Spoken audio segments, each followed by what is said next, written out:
All right. Welcome, everybody, and thank you for this invitation to share a little bit about Special Olympics PEI. So I'm representing the organization. My name is Matthew McNally. I'm program director with the organization and I've worked here for 11 years. I also have a personal connection. My partner and I, our oldest child has Down syndrome and is involved in the organization, so a bit of a personal connection to the movement as well. So today, I just kind of want to explore what Special Olympics PEI is, talk a little bit about our programs and the sports we offer, which is typically what most are aware of, is the sport programming side of things. Talk a little bit about Team PEI 2026, which again, a lot of people are familiar with the kind of high performance athletes that go to national or international games. But there is very much more that happens in the organization and a lot more opportunity, even if you're not a quote unquote sport person necessarily. So I'll talk a little bit about our SO Fun Days and our work in partnership with schools, which also includes the Unified Bocce opportunities. And then just chat through all the areas where volunteers can support the organization, whether it's in sport or through operations. So Special Olympics PEI is dedicated to enriching the lives of Islanders with intellectual and development disabilities through sport. So we use that medium to connect with athletes and their families, but it's not necessarily the only thing we do, like I said. So we're here to support those athletes to be all they can be physically, mentally, socially, and emotionally. And so we do try and offer through our programming a holistic support, and often those that are engaged in programs, whether it's through athlete or volunteer role, just talk about how what the community feels like in Special Olympics, and it really does feel like a family to most when you do get connected, and there's just that sense, a strong sense of community throughout the organization. Right from the grassroots level to the high competitive level.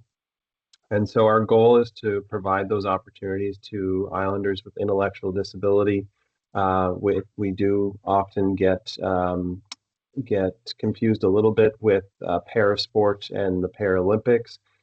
So where their organization serves people with physical disabilities, our organization is focused on intellectual and developmental.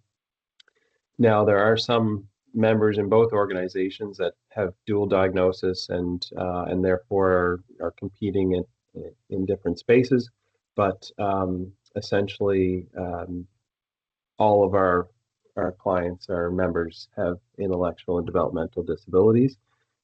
We also don't exclude anyone to being a potential athlete. So if they're on a spectrum and they're unsure if they fit in the organization, or they come to us and discuss a financial barrier or transportation barrier, we do try to meet all of those needs and ensure that anyone that has an interest in engaging has the opportunity to try it out. And so sometimes we'll have members start in one role in the organization, realize it's not the best fit and try another one. And whether they're an athlete or a volunteer, they end up finding something that works for them. So I'm just going to go to a short video here from Special Olympics International, just kind of showcasing what the goals of the organization is.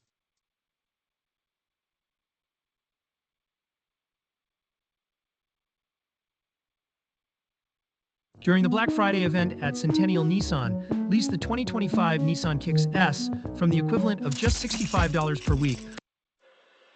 We are not just athletes. We are the ambassadors of an uprising. Peaceful protesters in rebellion against anyone who has a fear of difference. Our demands are equality, dignity, and the recognition of our shared humanity. We will not stop or accept anything less. We are deserving. When we compete, we're fighting for a more inclusive world. We are champions on the field and for this cause. Today, our world is more divided than ever. And coming together has never been more urgent. Revolution is inclusion! And it's not optional. You need to make is how you'll join it.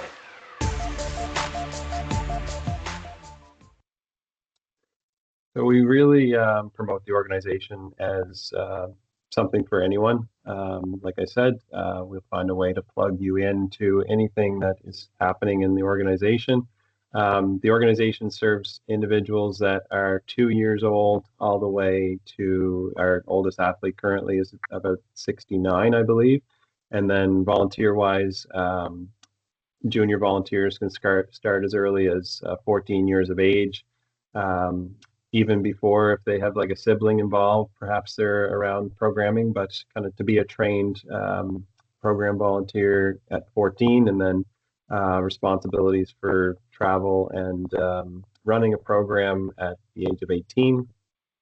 So we're serving folks in a wide range of opportunities from active start and fundamentals programs, which focus on youth and developing the fundamental movement skills that then will help them in future sports. So in those programs, they're finding fun games and activities to work on their run, jump, throw, balance, those types of fundamental skills.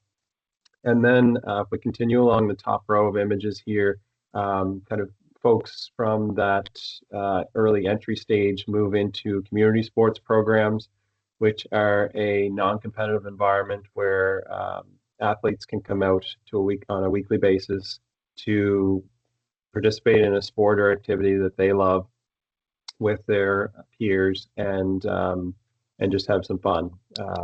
Yes, they're doing sport, but the focus is on fun and community at that level. Then for those that wish to, there is a competitive pathway through provincial games, which allows athletes to travel to competition here on the island, throughout the Maritimes, Nova Scotia, New Brunswick.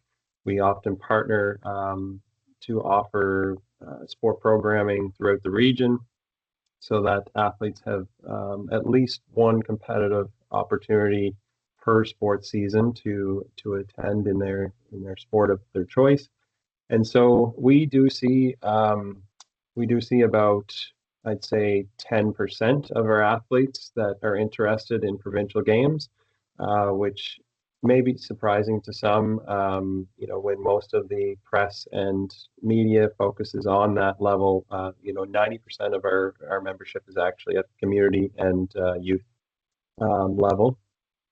And then as we move up through the pathway, national games, we see about 5 to 8% of our athletes choosing and earning their right to kind of represent PEI at a national games. The last national games was in 2024 at the Calgary Winter Games, and 2026 we'll see Medicine Hat in Alberta host the National Summer Games. And so we run on a bit of a different cycle than the Olympic and Paralympic and Canada Games cycles, where the Canada Games just finished their summer cycle in Newfoundland this past summer. We're going into our National Summer Games next summer. So we kind of overlap some of those events, and often when we see the Olympics on TV, we get asked lots of questions if we have any representation, but we're on a little different cycle than the Paralympic and Olympic cycle. And then athletes that earn the right to Team Canada to represent at World Games, which is typically anywhere from 2 to 3% of our athletes get the opportunity to do that. That is often happening somewhere in the world, and the next host for the Summer World Games in 2027 is Chile. So we're really excited to kind of see if anyone will be representing us there. We're currently preparing there's 49 athletes that have made Team PEI that will be representing PEI in Medicine Hat next summer.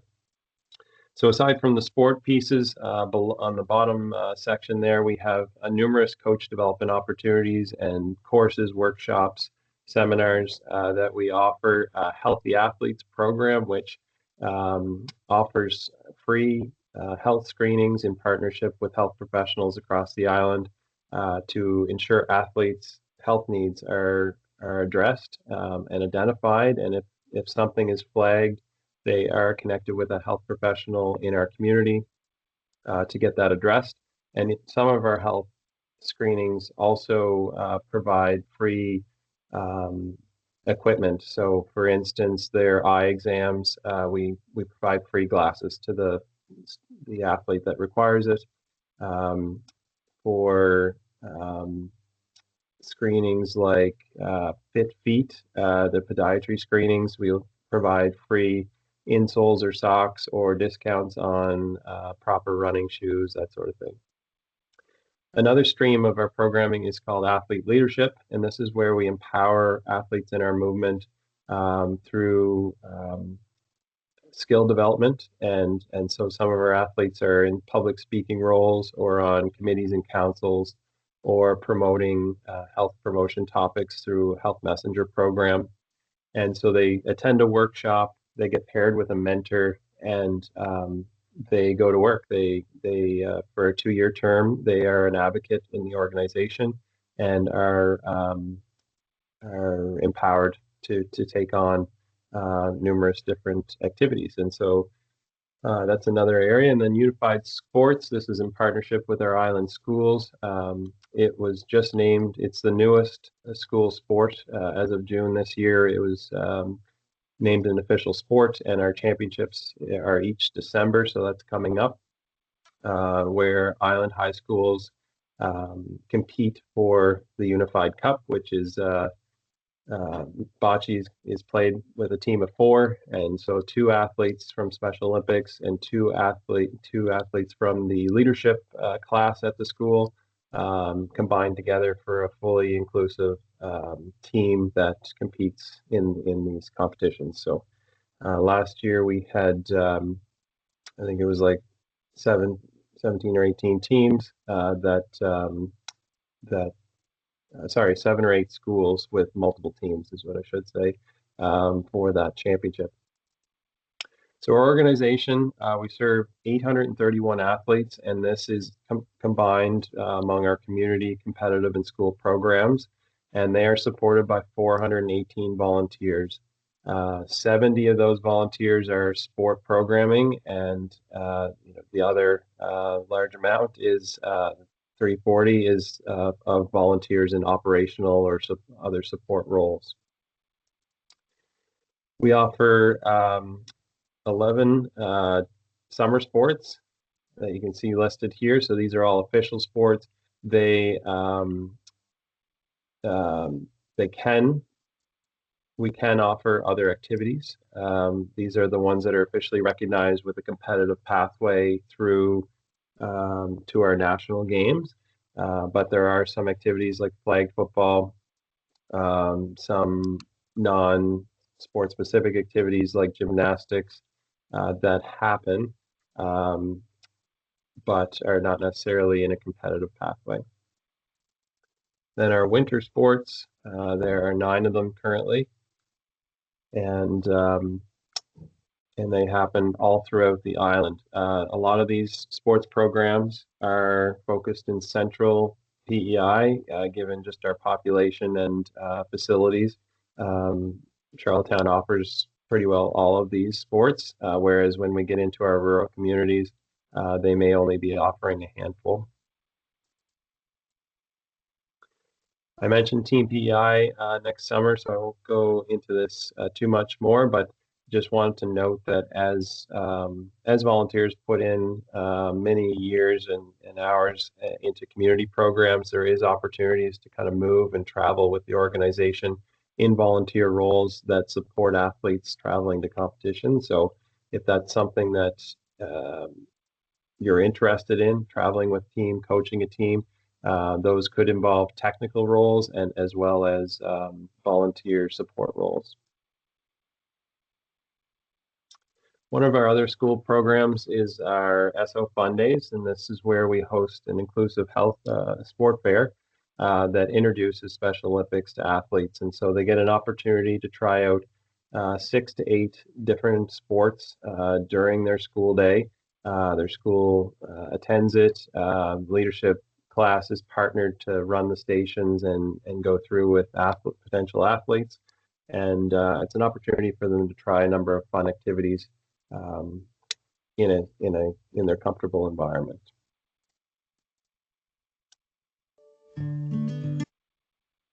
So volunteer opportunities that are available, as I mentioned, I'll kind of summarize. So we have their weekly sport programs, which would be like an hour to an hour and a half each week, where a volunteer would be connected to our community programs. Even if if you don't consider yourself to have a lot of sport knowledge, we do offer free courses to develop your skills in that area. Or sometimes people just want to sign up for like a program support role and support one-to-one an athlete during the program, or perhaps a coach is leading the program and you're helping with stations or group work. So there's a wide range of roles even in the community delivery model. And then for some of our competitions, one-day events, we're looking for volunteers to help out in various roles, from welcome committees, lunch crew, lane monitors, or perhaps scorekeeping.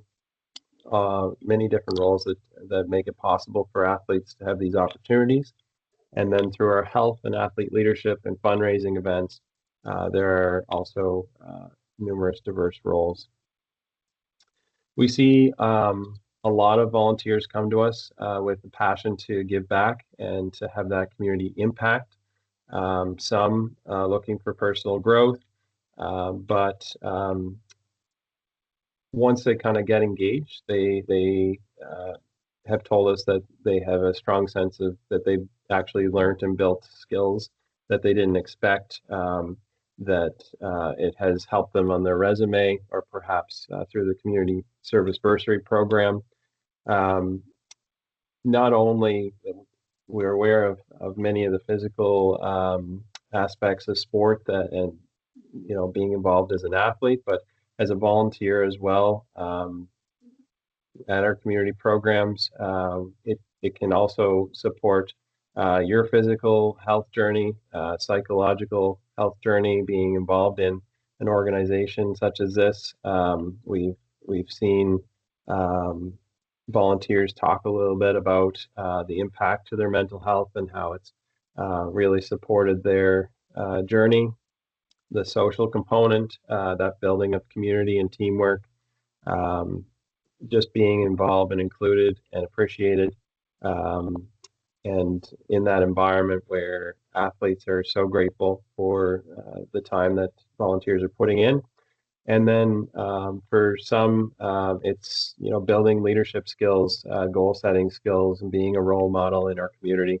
Lots of benefits. So if it's something that you're looking to consider, we do have a lot of our community sport roles are currently filling up in the central area, but we do have quite a need in our rural community. So Montague, Summerside, West Prince, throughout the island.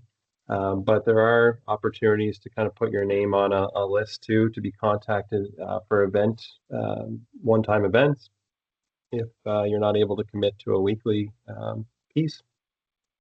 And that can all be done by emailing us at sopei@sopei.com, or calling us to kind of start that process. And yeah, I'll probably pause there for any thoughts and anything else that you may want to know about the organization. Thank you so much, Matthew. I learned a lot as well, and I had a little bit of background on Special Olympics, so that was fantastic. Yeah, if anybody has any questions, again, put them in the chat or raise your hand, hop on the mic. Give a couple minutes here for Q&A. Okay, one question in the chat here. Hi, Matthew. Thanks for sharing. Would volunteers require a police check prior to volunteering, or is that something that's typically done after signing up? Yeah, good question. So for our event, one-day event volunteers, you do not require a police check, but for ongoing volunteers on a weekly basis, or if you're traveling with folks, there is a different class of volunteer, and they do require a volunteer check. It does not have to be done prior to signing up, so you can start your registration process and see if there's a role that you're interested in, and then go and receive your police check. We'll also take checks that are have been run in the last 3 months. So if you volunteer for another organization or through school, have a check already done that's less than 3 months old, we'll also accept that. Excellent. Thank you so much.